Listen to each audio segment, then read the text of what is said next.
Let's talk about hopes and wishes. I hope you like this video. I wish this video could get 1 trillion views.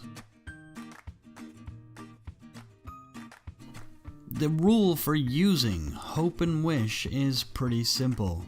Hope, something possible or likely. It uses the present tense.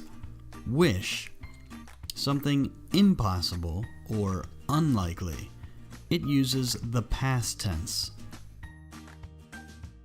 So I might hope I can fly to Vegas next week, but I can only wish I could grow wings and fly to Vegas.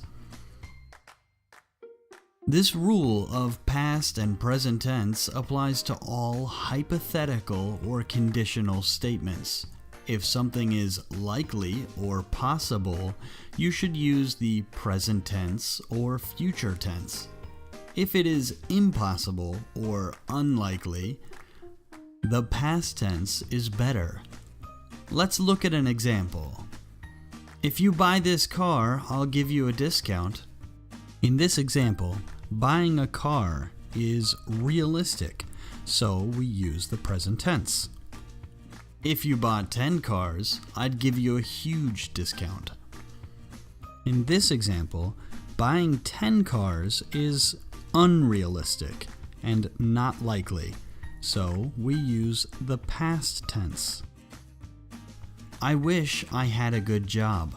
In this case, we can't use hope because even though hope uses the present tense, it's always about the future.